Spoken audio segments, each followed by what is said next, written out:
Clash of Clans Podcast, Episode 4, Part 2 of Boaz Presents.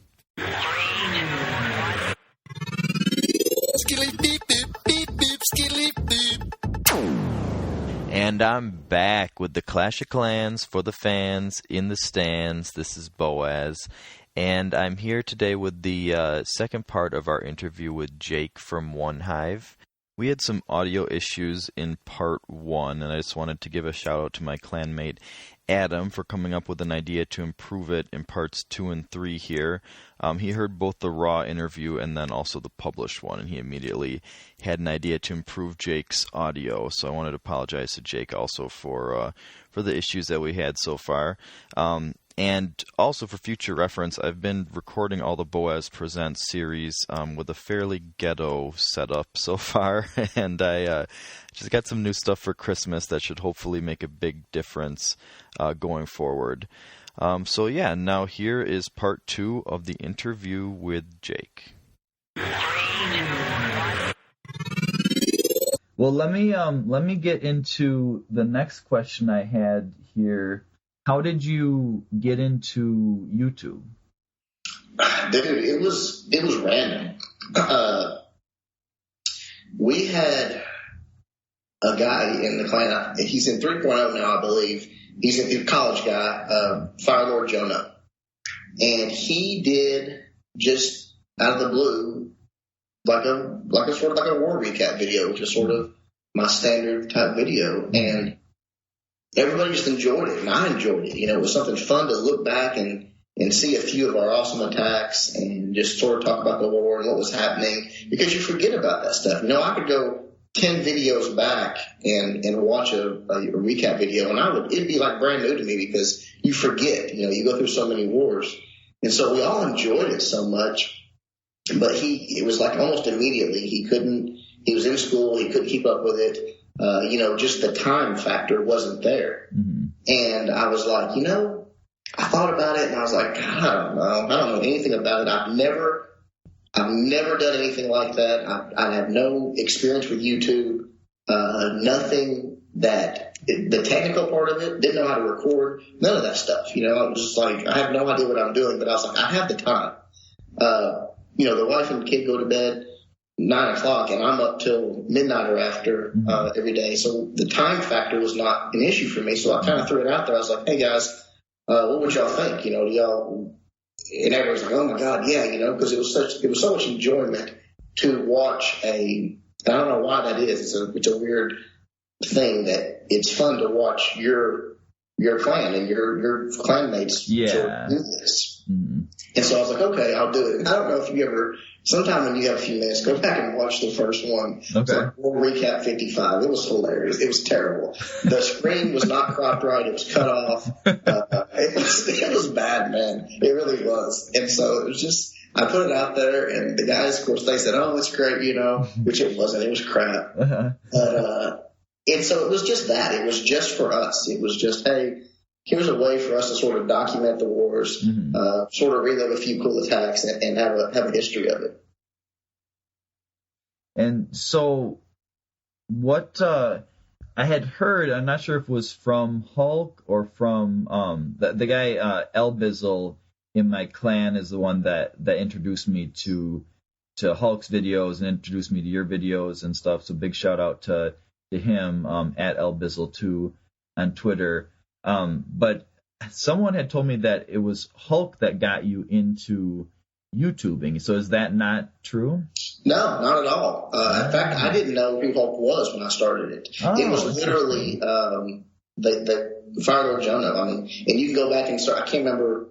God, I'm ashamed to say I can't remember what the name of his YouTube channel is, but he's got like 2, maybe 3 sort of what I would call a war recap video on there. Mm-hmm. Just showed a few attacks. And so it was totally him that gave me the idea to do it.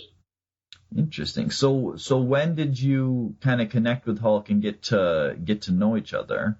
I didn't know who Hulk was until there was a guy in our clan. I'm pretty sure this is who contacted him.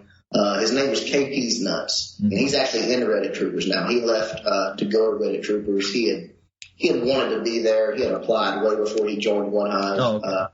So no true hard feelings to KB. So he went there, but before, when he was in One Hive, I think he contacted Hulk and was like, hey, come to the clan and check this out. Because I think we were doing some holo at the time, which he did. And then I think from there, he sort of got to know me and found out that I was doing, these videos. And by then I was doing more than just the war recap, some attack strategies and things like that. And he showed some of my replays and we just sort of hit it off. Hulk's a really cool guy, and we sort of are like-minded, sort of like you and I are, about how we present things on YouTube. This has been beat to death, but there's so much, just straight entertainment, whether it's, Chief Pat or Godson or these huge YouTubers that have these hundreds and hundreds of thousands of subs. It's just strictly entertainment. To me, there's nothing that I ever have learned from them that I didn't know. You know what I mean? It's like it's their girlfriend doing a raid blindfolded or doing a raid with her nose. And I guess maybe that's entertainment. That's entertainment to some people, but to me, it's nothing. And Hulk and I sort of bonded that way because both of our channels were not that. So yeah, that was actually my next question. That there's a lot of different YouTubers. So where does your channel fit in? How is your channel different? Well, to me, it's just about war. It's just about ways to get the 3-star, to make you better at getting the 3-star, or better your clan, to win more wars. It's just a war centric. There's nothing out there that is about farming, about pushing, about anything. I want it to be entertaining. I want people to enjoy watching them. But honestly, if you don't take something away from my video, like, I like the way he did that, or man, I need to practice this or get better at that, or try this army comp, then I feel like it's a worthless video, honestly. Which is which I kind of realized something interesting, that I find myself citing you and Hulk all the time on the podcast, which I'm sure you've noticed. If Nemo, shout out to Nemo, who's helped me with some different things in the past, took me up with some old base designs and things like that. So, really good guy. Awesome. But so I find myself citing you guys so much, and it's not at all like a conscious decision to promote you or anything. Like, I've never had any thought like, I want to publicize Hulk and Jake or something. It's because I learned so much from your videos and from your channel that it gives me stuff to present to my listeners. And and I've watched other videos that have so many more views, and it gives me nothing. It gives me no content for the podcast, and also it gives me, more importantly for everyone else, it gives me no improvement in my attacking. And so there, the 100 P.E.K.K.A. raids, or whatever, all that stuff, like, that's, they get so many views and stuff, but what do you learn from that? And I guess, I shouldn't, and I know that you don't, you're not criticizing people who are presenting entertainment and stuff, and I know you said that on your channel, that you have nothing against that and stuff, and so I don't want to like you criticizing them, but the fact that I talk about you and Hulk all the time is not in any way a conscious decision. It's because, Scotty's talking about something, and it say, oh yeah, that reminds me of something that Jake was saying, on the One Hive channel, and blah blah blah. And so yeah, you can definitely see, one, that there's just more things to learn, and then two, why people mention you and Hulk in the same breath like that, although you're less annoying than him. So, that's true. Yeah, he's damn honestly, he is very. No.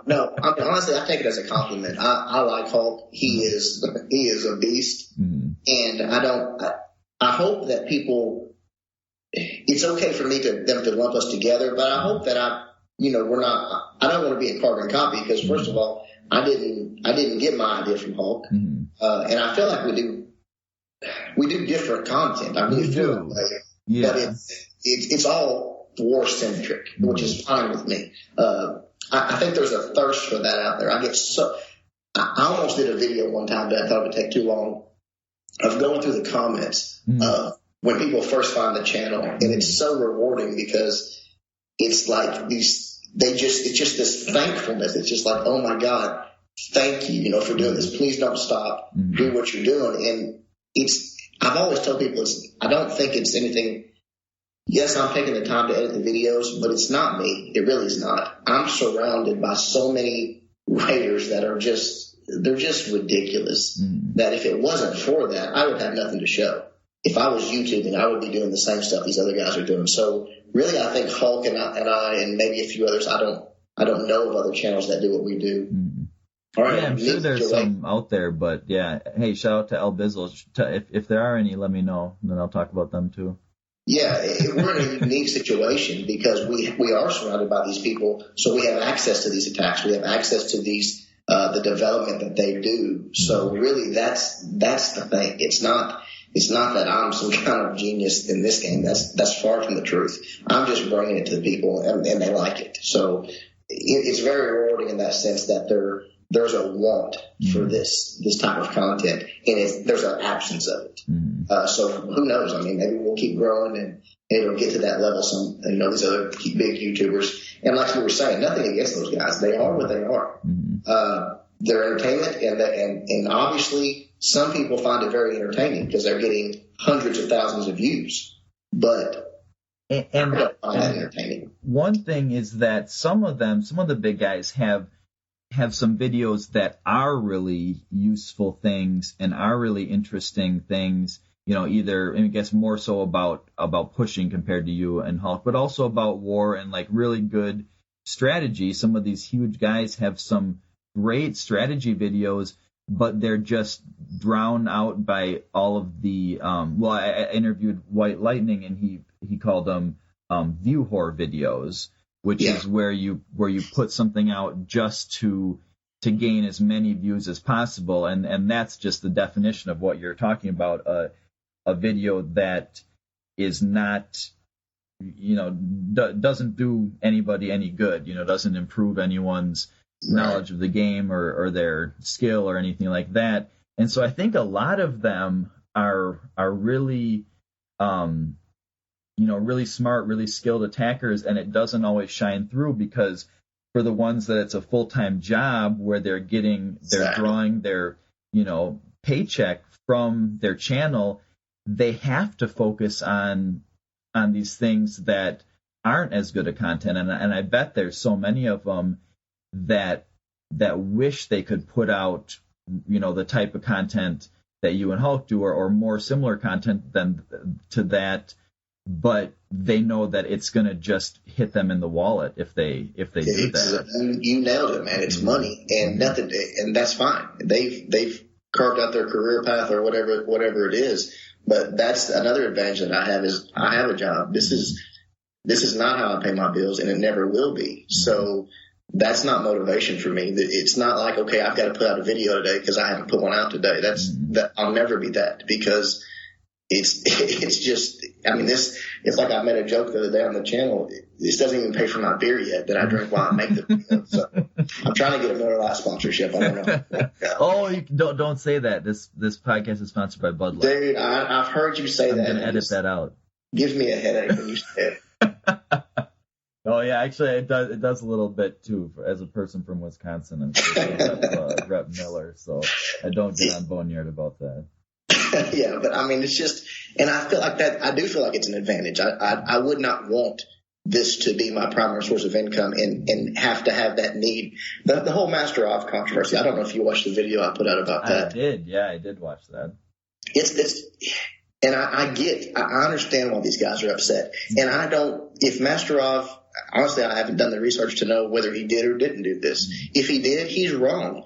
But it's so insignificant to me because it's not, this is, again, I do this because I love this game and I want to help people. I want to show them these things that we've developed because it's fun. You know what I mean? And I know you get excited. I see a tweet when you wreck a base. It's fun. So why not share that with people? Yeah, definitely. And the interesting, so the one comment that I have on your video about Master Of, which was very insightful. Like if someone wants kind of a different take on the Master Of controversy, check out the video on the One Hive War Raids channel.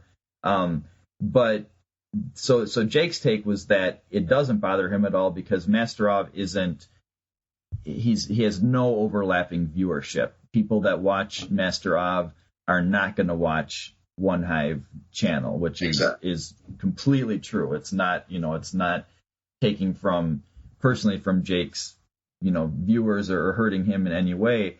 But the thing that bugged me about it, and I talked about it on the White Lightning interview, I mean, besides people that it financially or just pissing off people that I like and that I know, the issue that I have with it is how it's bad for the Clash of Clans community. The fact that if you search Clash of Clans on YouTube and you say, I want to learn how to play Clash of Clans, the only thing that comes up is Master Of's videos, which just makes the Clash community worse as a whole. Instead of something from you or from Hulk or even from White Lightning or something like that coming up that might have some kind of educational or at least just some content that will be useful for someone starting out the game and wanting to learn how to raid, wanting to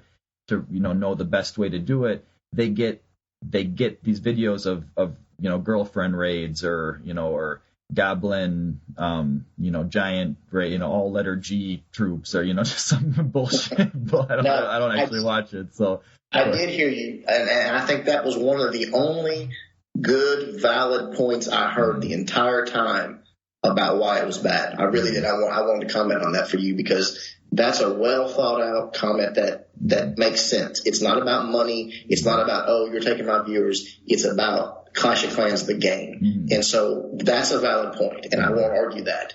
My point was more like you said. I don't share. I would be surprised if we shared subscribers, even one or two. I mean, it would be shocking to me because the content is so drastically different. How can you enjoy what he does and enjoy what I do? It would be surprising to me. Maybe I'm wrong. Maybe there's 100 of them. I don't know. It's shocking to me. It would surprise me for sure because it's just it's completely opposite ends of the spectrum in terms of there's a lot of people that put out some really good videos and then also have the view horror videos and stuff, but then the fact that his videos are only view horror videos and your videos are only tactical just improving kind of videos means that there can't be overlap. It doesn't seem like there. Well, in the White Lightning video that you did, the podcast, I listened to that and it actually sort of opened my eyes to something because ever since Clan Wars come out, I sort of viewed the game as if you're not talking about war, you're dumb. You're playing, you might be playing My Little Pony because it's not competitive. It's nothing like that. But honestly, because I'm not a pusher, I never looked at it. And when he was talking about it, I guess I gained some level of respect for pushers in that aspect, that there is some competitiveness there. But I guess the thing that still holds me back from that is it's not as much skill-based as it is time-based, the time commitment versus the skill it takes to do it. Because like he was saying, you can town hall snipe basically as high as you want to go if you have the time and the patience for it. Which is unfortunate because there are people who are such skilled attackers and their trophies, come from being really good attackers, and they're so far behind a Town Hall 4 or something that's just sniping and so I think that's really too bad. But the thing that opened my eyes up to that was the interview I did with Tyrael, because I had been critical of pushers on the podcast in the past, where I was, when war first kind of came out and stuff, where I was like, who does that? Why would you do exactly that? How I was. I was like, hey, what are we talking about? We're talking about pushing? Yeah. That's retarded. Why? But so then to hear him talking about it, to hear Tyrael talking about it, really, I mean, I still don't like it, but I just could see why he likes it, where there's that excitement of when you're, because I asked him, and I really, because he's really into war. He's a big fan of clan wars. Tyrael is. So I asked him, what's bigger pressure, or what's a more exciting raid? A clan war raid in a tied up war, or whatever, a high pressure war situation, or a pushing raid where you're where you're way up there in trophies and et cetera, and it's a lot on the line. And I assumed the answer would be the clan war raid, just because your clanmates are counting on you so much for that. And he said just instantly the pushing raid, that's so much more exciting, so much more pressure, so much more on the line. And the way he laid it out was interesting, was that in the war, it's just, a difference of maybe a star or something, whether you make a mistake or something. And if you do lose the war because of that's a big shame. But most likely, you getting one star or not in one attack is not going to determine the outcome of the war. However, if you lose a pushing raid, a top really high level pushing raid, where it's the difference between gaining 15 trophies or something, or I guess if you're one star and gaining 12 or something, versus losing 30 trophies or something. He said it's so much more pressure, because if you lose, you're going to lose the 30 trophies. You're going to drop yourself way down in your clan. Then if you get hit by someone else, once you log off, or once, when your troops are cooking or something, and get dropped down even farther, you can even drop your clan itself ranks on the leaderboard. Yeah, I never thought about that. Yeah, which he said, like, people in those top pushing clans, if you gain or lose a star in a war, that's one thing. A lot of the top pushing clans care about war. But if you drop them ranks by losing a war, that's when you get your ass booted in place. He said that people literally, he's seen in the top clans get booted for doing that, and I thought that was so interesting, and it was a big revelation to me that there is excitement, and there's this really level of competitiveness and everything, and a huge rush. And I could just tell by talking to Tyrael and White Lightning, this massive rush they get from pushing, which is I think it's the rush that I get during war, and so I would say you're right. I don't get it, but I'm like you. When I listened to that podcast, I was like, okay, I understand what they're saying now, that they're getting from pushing what we're getting from war. I don't feel that, and it's not reciprocal. I'm never going to feel that way, but I guess I understand it now. Yeah, and I think part of why I like war is the organized format of it, and I know that you've compared it in the past to sports, where it's set up, it's a game. You've got a game matched up against another team.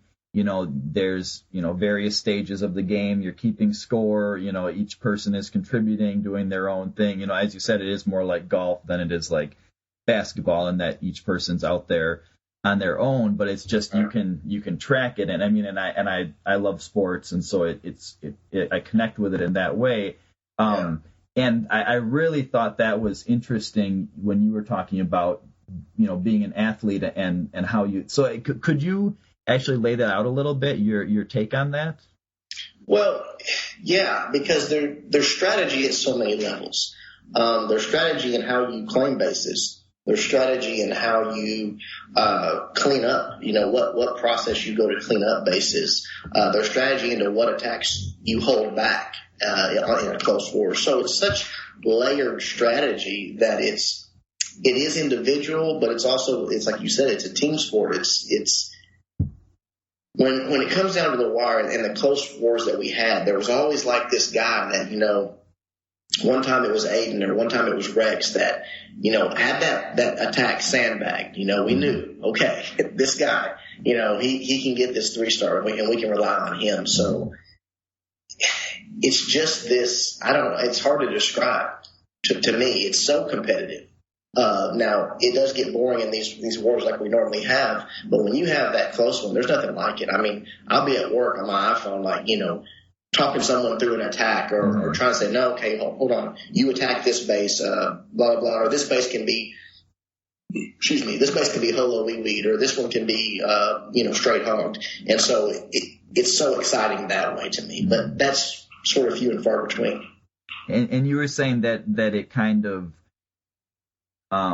brought back the same feeling that you got from, you were saying you're competitive like at basketball was it competitive shooting or basketball. Yeah, it's like that. It's like that's when I was talking about wanting that tough war, that tough raid. I loved that video. Yeah, that was one. And actually, honestly, I think that was one of the favorite videos I've ever made. I think it was the hardcore clan war mentality video. Probably literally one of my favorite videos because it all relates to me. It's about what people want out of this game. And to me, I want that competitive fight. I want to go up against the guys that are as good, or if not better, and test myself against them. And I want to beat them. But even if they beat me, then that's making me better. These wars where we beat guys by 30, 40 stars, nobody really gets better out of those wars. It's the ones that you either lose or you damn near lose or you tie, that you're like, okay, now I can learn something from that guy that just 3-starred my base. Maybe it's how to tweak my base. Maybe it's an attack, maybe just a few troops, or maybe it's an attack style in general that I didn't even know about. You know what I mean? We had a Chinese clan that beat us one time, one of the few losses we had, and they did this crazy.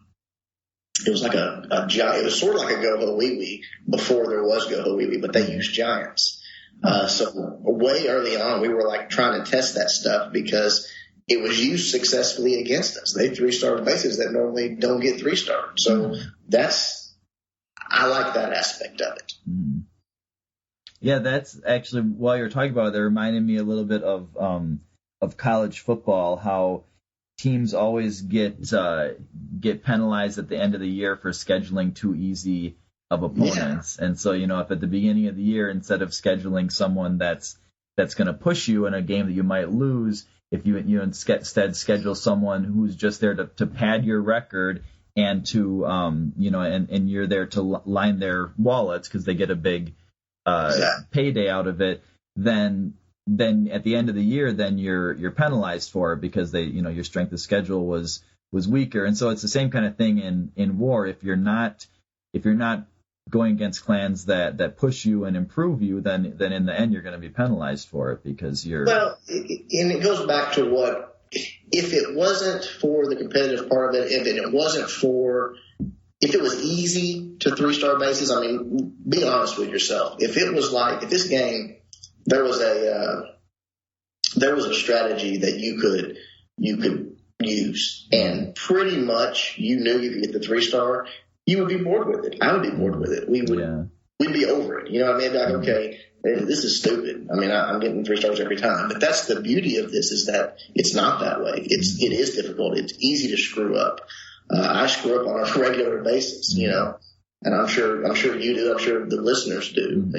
That's what's great about this game, is that it's that fine line that it's right there. The balance is right, I guess, is the easiest way to say it. Yeah. And because, when there's such a rush and such a feeling of satisfaction when you 3-star a difficult base, and that just would be completely absent if it were easy to do. Exactly. If it was easy, you wouldn't get that feeling. I can't remember there was another, we talk about this, and I've done videos on all these. I think it was, what do you want out of war? When I talked about this.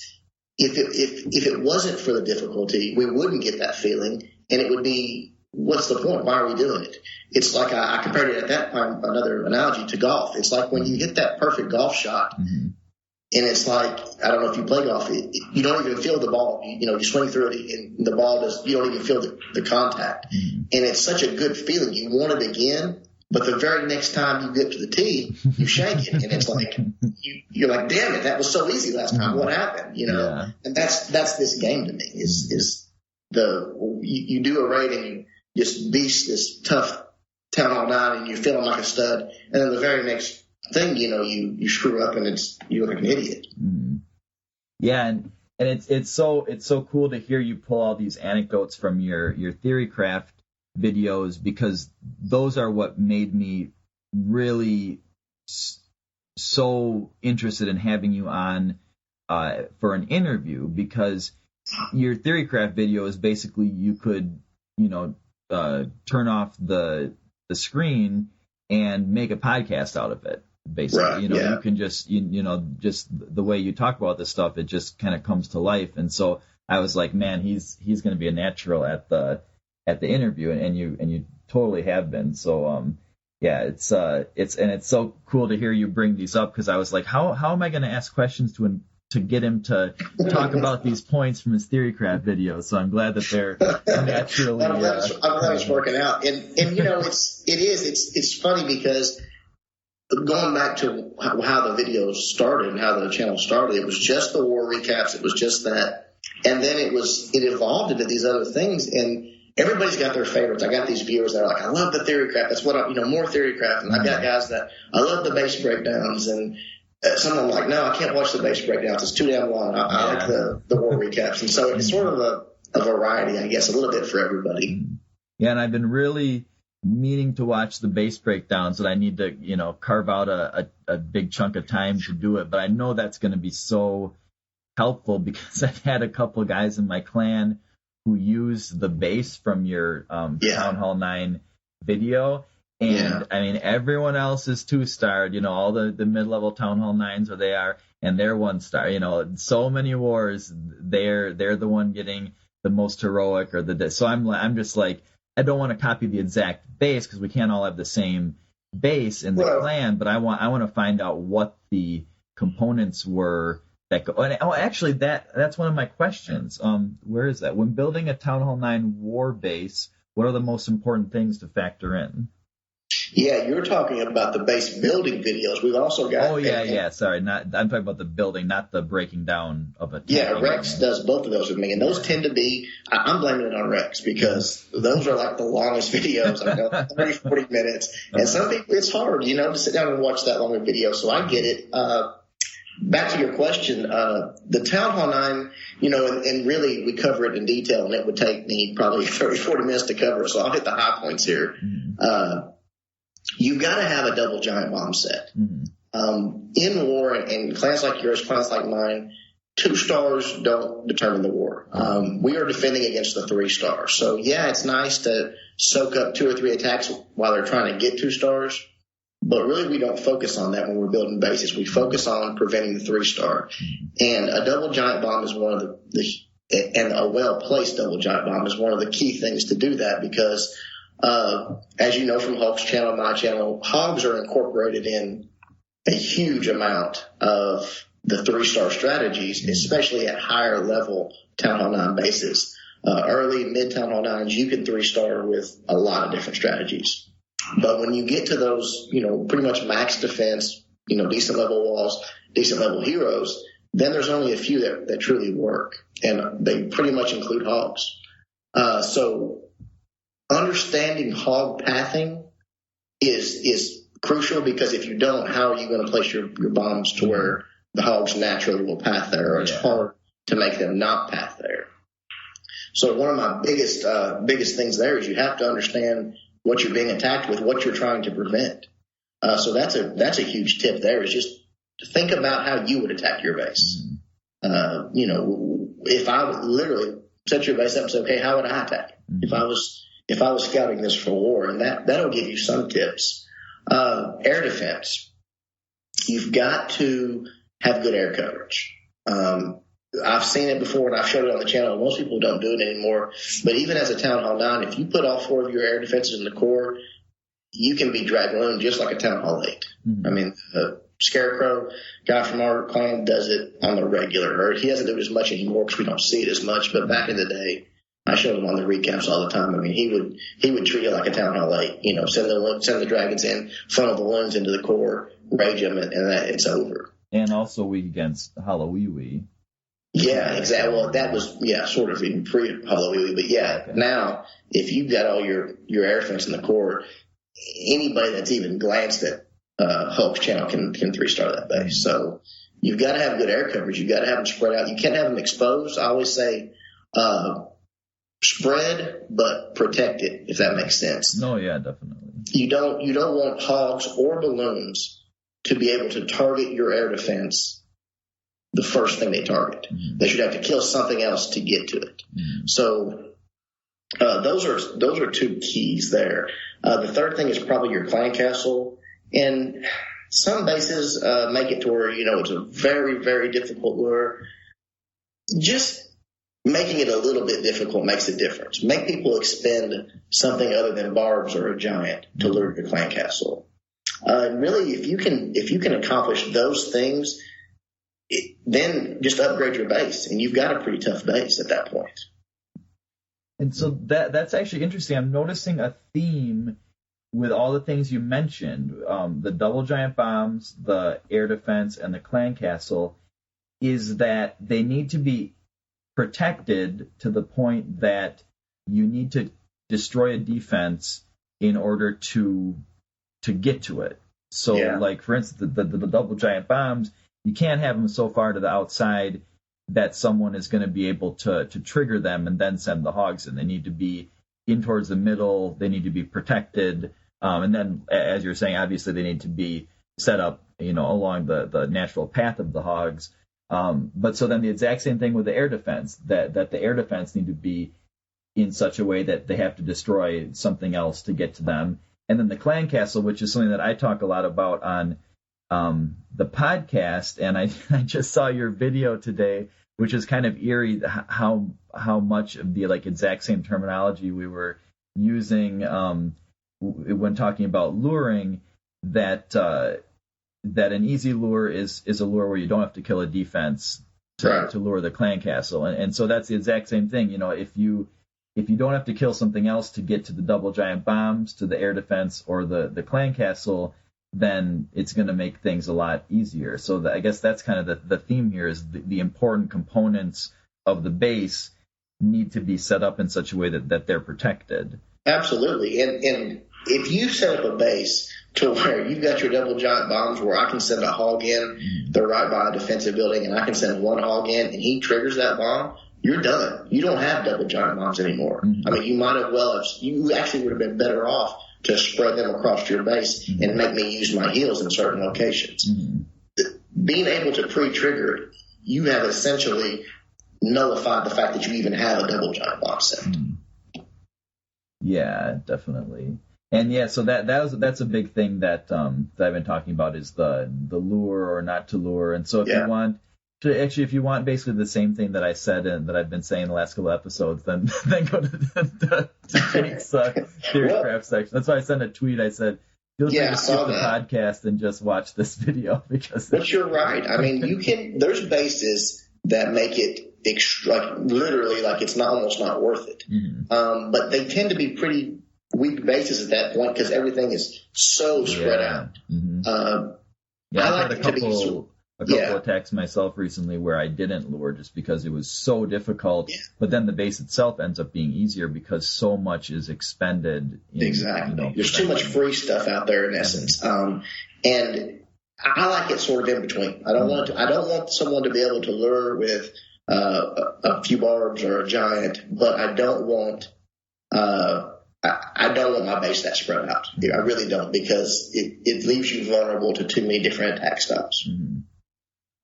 So my big question here, and I think this is something that a lot of people will be curious to hear about is that so many people kind of gave up on using hogs after the nerf. You hear a lot of people say, "Oh yeah, you can't use them anymore," or they were kind of saying that for a while. So make a case for using hogs in their current states. Well, here's the thing. Hogs did not get nerfed. Nothing, literally nothing changed about hogs. Giant bombs got buffed versus hogs, and the centralized queen is more effective. Oh, yeah, the unlurable heroes. Yeah. Used to, you took the queen, the king to the side. They were treated just like clan castle troops. It was over before it started for them.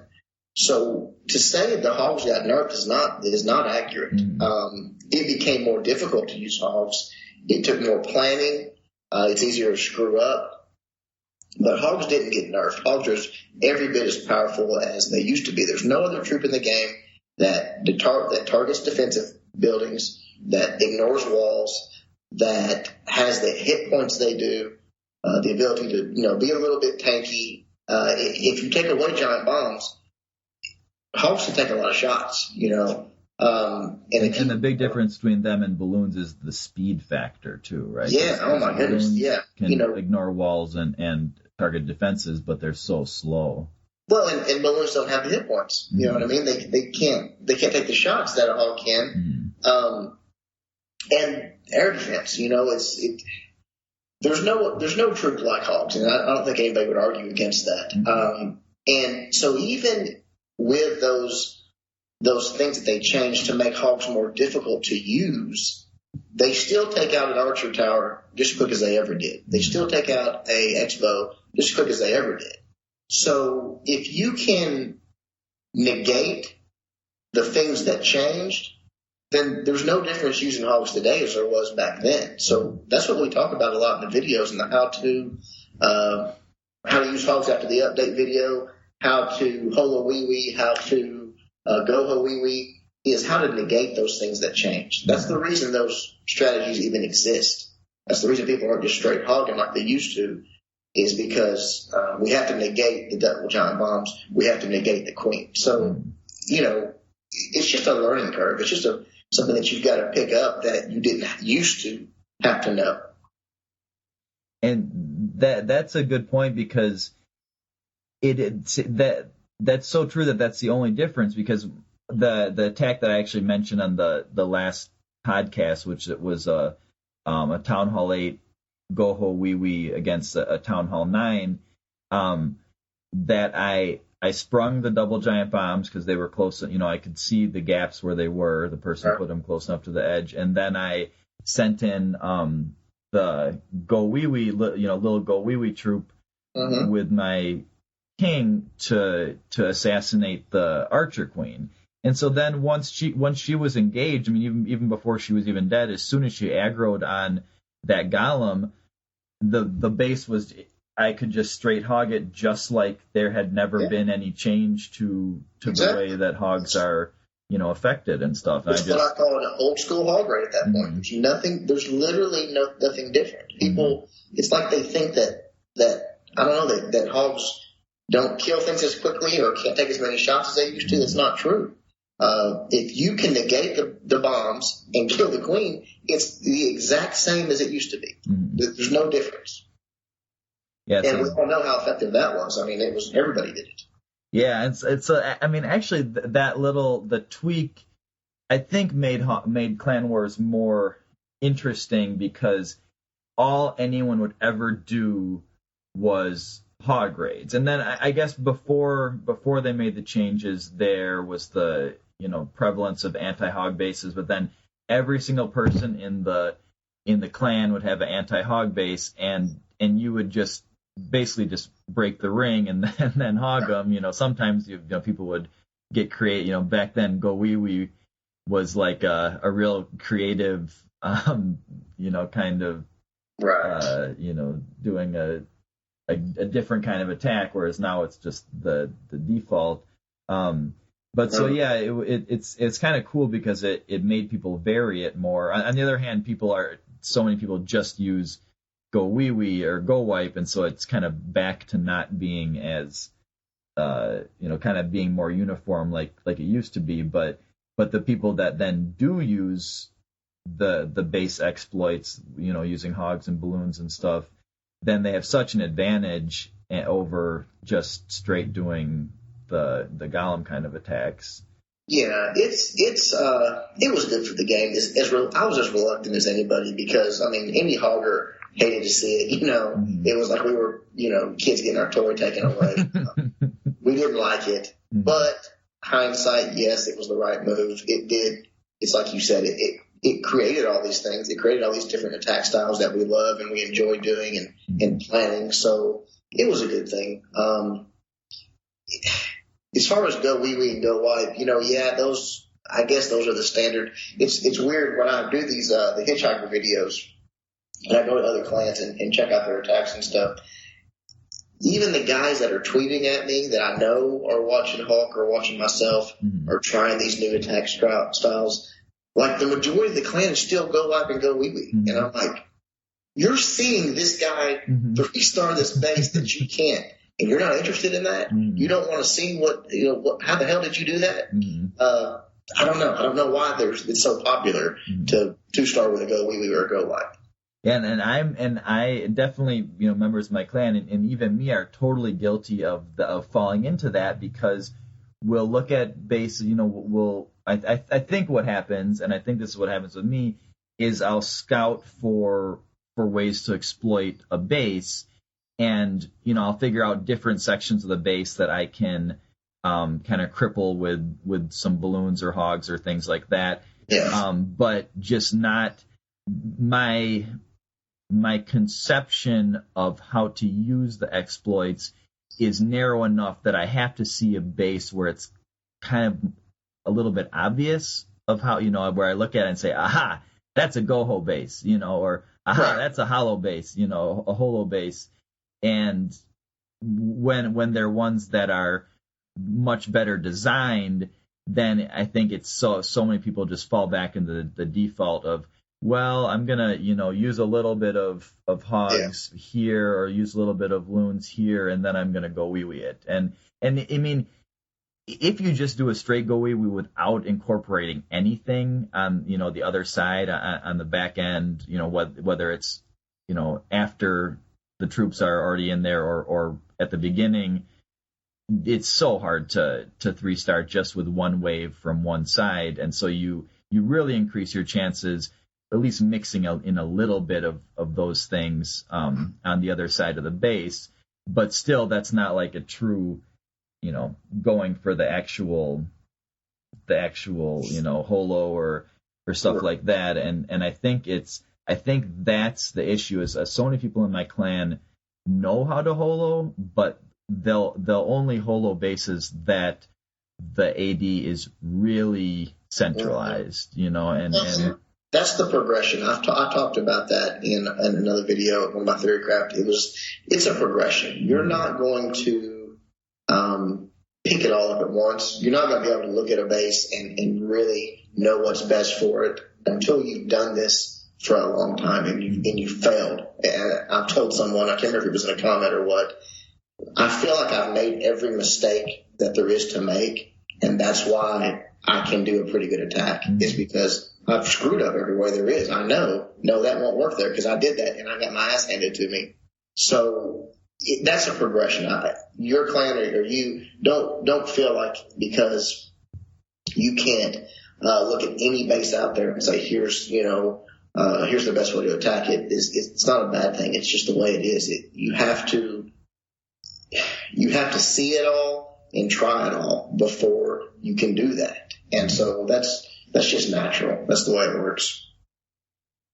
So yeah, I think that is definitely a progression for us. And what we like to see in our clan is people trying new things. It's definitely baby steps, but even if someone gets a 0-star or something, if they're trying something that they saw from you or saw from Hulk or saw, probably more often from other members of the clan that watch you guys, then that's what we want to see. We want to see people who are trying to move towards 3-starring, not just doing their kind of regular old attack, throwing it at the wall, see what sticks, like, well, I'm going to do my regular old attack. If things break right for me, I might get a 3-star, and that's just, we want people who want to get better, who. Well, and honestly, even a step further than that, you should encourage, and we encourage people to try things that aren't just what they're seeing out of one hive and hawk. Their own, they're taking it to the next level of, I think this might work on this base, and here's why. It could be something completely unconventional.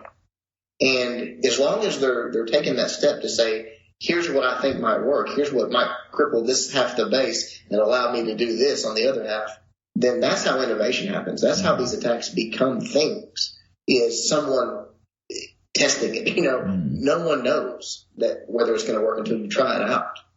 And that's such a good point. And actually that reminds me of last war. There was a base, a Town Hall 10, that had these multi-infernos, and the multi-infernos in Town Hall were a little bit offset. So I was thinking about going in, kind of clearing the sides, so I'd form the funnel, and then just sending a bunch of P.E.K.K.A.s into the middle because they were the multi-infernos.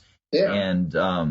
And so I was thinking I would use some giants and wizards to clear the sides. Instead of wasting the troop space of the golem, just use giants for tank instead. And I had this kind of plan formulated, and I think there's a good chance it would have worked. And I feel kind of like a pussy about it in retrospect, because I thought to myself, well, I don't really know what's gonna happen. So there's this chance, there's a really good chance I'm gonna 0-star and miss out on this, 500,000 of each in loot. And so in retrospect, I really should have tried it just to kind of see what happened. And it reminds me of the video that I saw of yours where you were talking about practice and how people think they want to go out in farming raids and practice clan war comps, and how you're saying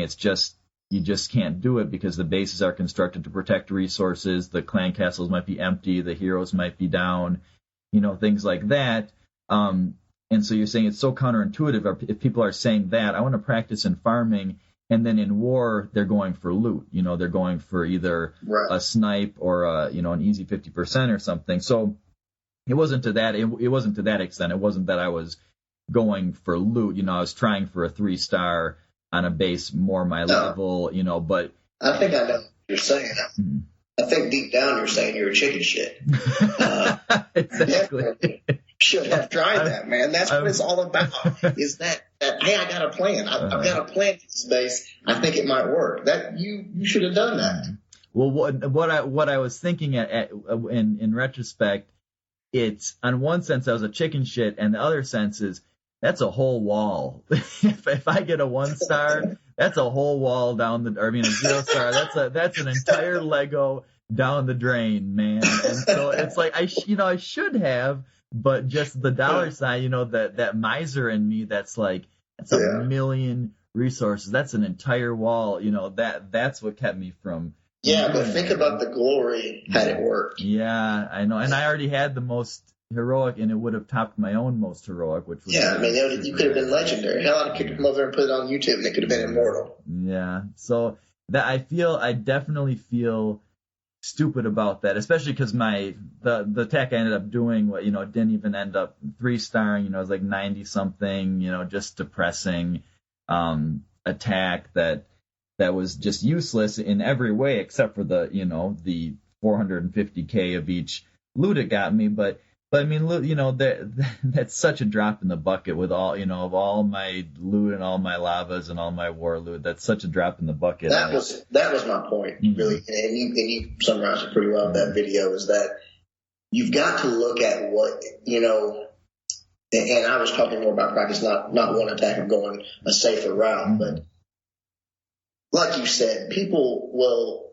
tell me that they practice their go like or their go wee wee or their holo on some random base that they've selected, and then say, okay, I'm going to try this. I'm going to 50% this number 2 for an extra. Hell, call it 100,000, whatever. It's nothing.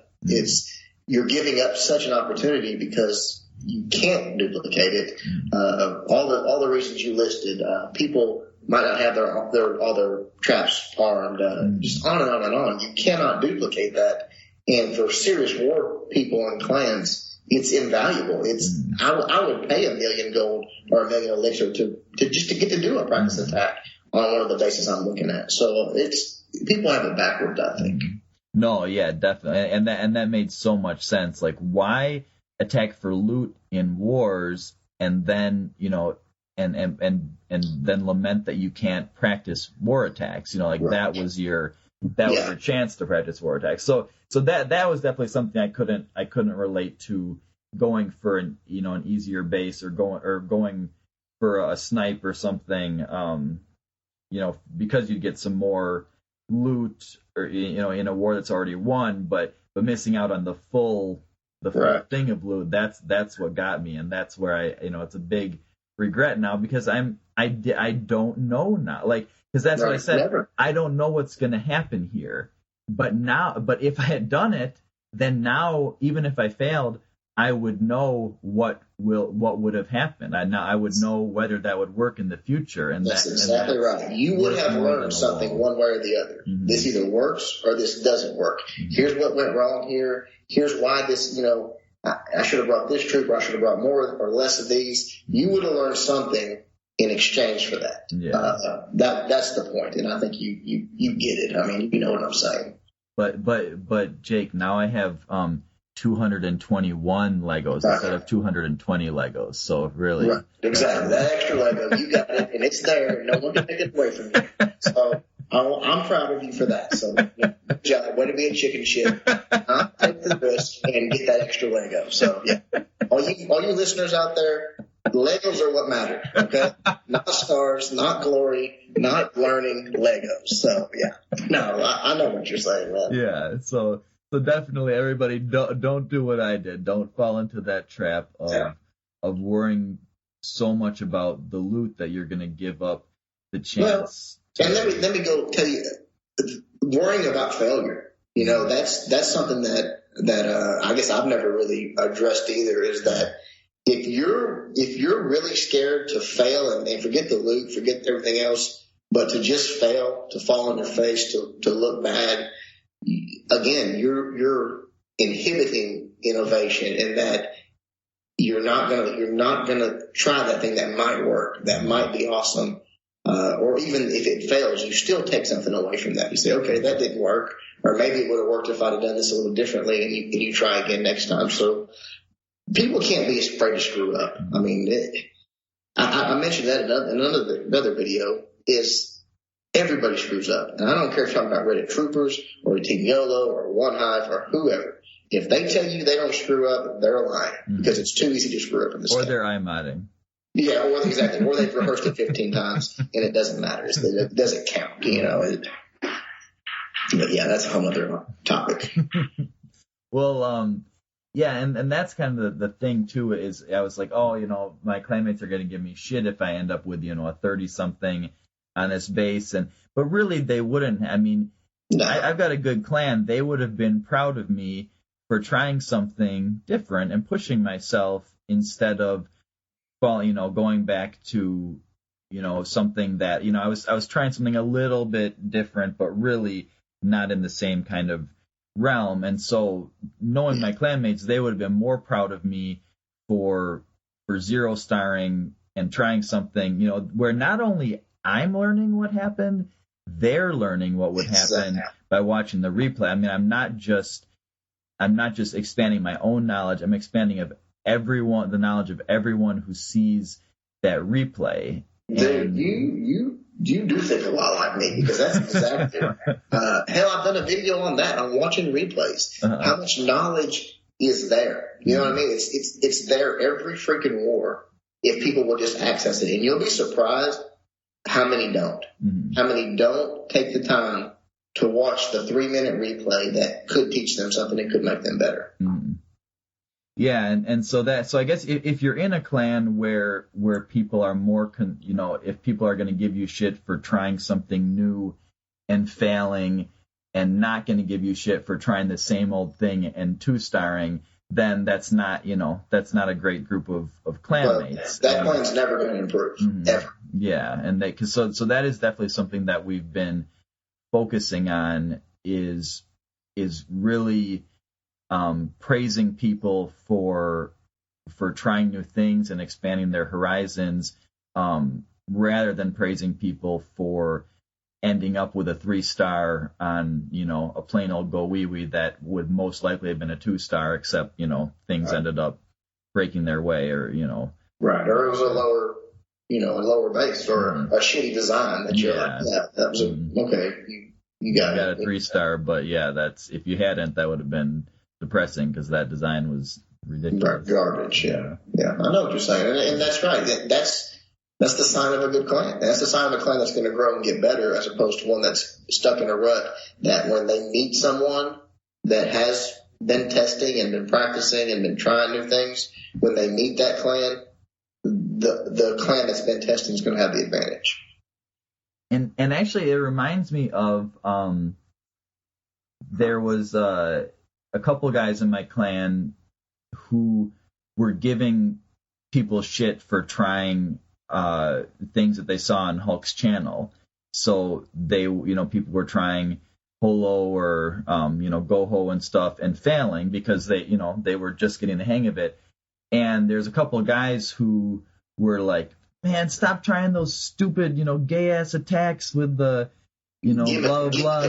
Just gimmick attacks. Yeah. Or just like, why not? Why don't you just go for, with the go wee wee, because they were seeing them do a 1-star, holoing for a 88% 1-star, and stuff like that, and just so giving them shit.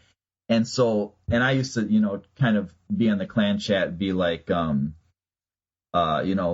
dude, this is what we should be doing. This is what it's about, is trying new things and stuff. And finally, I think I sent a clan, I snapped at one point, and I think I might have sent a clan mail or something, or said or posted something in GroupMe, or maybe, I don't know, maybe just put a long message when there's all these people were on, and said, like, I'm fucking sick of hearing people criticize and give people crap for trying these new things when they're trying to learn how to 3-star. Like, we are not a clan where we just get in a rut and use the same thing over and over because it's working okay for us. Like, so don't let me hear you talking shit to people for trying these new things and trying to work these things out, because that's not what we're about. Like, that's not what this clan is. And so I was actually, cause they would just be, oh, that was a bitch attack, like, why would you do that, gimmicky attack or whatever, that's stupid. And so I just finally lost it.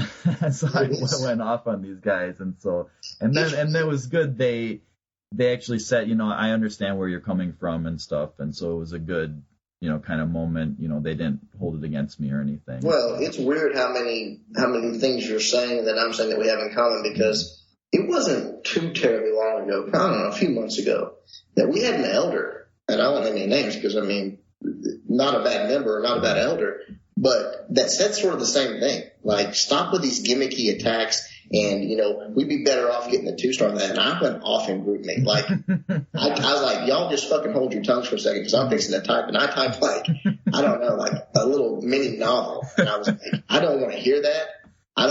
No, you're the wrong clan if that's how you feel, because we're not about the 2-star. We're not about the safe attack. We are about it. And, I say it was a close war. It was like, I don't know, we probably won by 8 or 10 stars, closer than what most of ours are. Mm-hmm. So I don't know. I know exactly what you're saying, and it's a different mindset, and people have to reprogram to that, because you're going to fail more times while you're learning that stuff. Mm-hmm. there's no question. You're going to get, like you said, you're going to try a holo or a hog attack, and if you screw up, it's liable to be a 0 or a 1 star, as opposed to if you screw up on a go wee wee, still probably a pretty safe 2 star. But the return on the back end, once you learn it and once you get good at it, there's no comparison. I mean, when you meet that clan that has the mentality of let's take the safe attack, you're going to wax that ass because they don't have a clue. They really don't. Yeah, and there was and most people in the clan get it, and especially now, that people who were failing so much have now started being more successful with those attacks and getting consistent 3 stars. Then they're kind of like, oh, I see. But, yeah, I get it. It does work. We just got to get good at it. Yeah, but there was this guy Adam in our clan who he's known for using a lot of Velks, and he's a Town Hall 9 that consistently 2 stars, Town Hall 10s. So he's really good. And so he got this 0 star the other war, and someone was like, what the hell happened? Adam got they hadn't watched the replay. Adam got a 33% or something like that, and I said he was trying a new attack, and they said, oh, okay, then that was all I had to say, and they understood that there was, that he wasn't fucking up. And I think what he was doing is it was his first ever holo, and it was on a really well designed base, so it was a really tough proposition from the beginning, and so huge props to him for trying an attack that he knew most likely was going to fail, but he learned so much from it, What you're trying to say is that Adam's balls are bigger than yours. Exactly, yeah. It's exactly what I should have done. I'm reading what you're putting down. It's exactly what I should have done with my P.E.K.K.A. raid idea in the last war, and I didn't have the balls to do it. So, yeah. Adam, you're more of a man than I am. Yeah, good job. Props to you, Adam. No, you're right. Back when we were, early on after the update, when all this stuff was developing, and all these top war clans were in a scramble, really, to try to figure out a way to 3-star, because that's, everybody could 2-star. It was the people that would do that. I give Rex all kinds of compliments on my channel because the guy is like, I don't know, he's like the Beethoven of Clash of Clans. He really is. He gets it. He can see things. I mean, you go back, and I don't have to prove it. You can go back to our videos and start watching attacks where people started using the golem to take out the queen. He developed that shit. That wasn't something we took from someone else. That's Rex. And a lot of the stuff that people attribute to Hulk would be the first to tell you that he found out about that by visiting plans and watching replays and stuff. And I take nothing away from Hulk, but you can go back and sync up the videos. They were not using the golem to take out the queen. They weren't using it then. That was Rex that developed that. So, but again, we've taken things from them. They've taken things from us. They've taken things from other clans. We have too. It's a development. No one is the end all be all, but the clans that take these things and try new things, those are the clans that develop this stuff and have that advantage over the clans that are scared to do it or that want the safe attack or basically are waiting for other people to develop it for them. That's really the difference in the top clans right now. Yeah, for sure. All right, well, that concludes part 2 of our interview with Jake.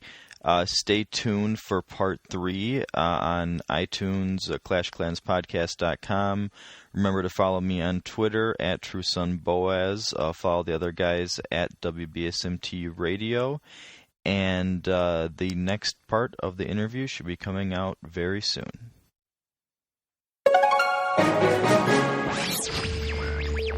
Skilly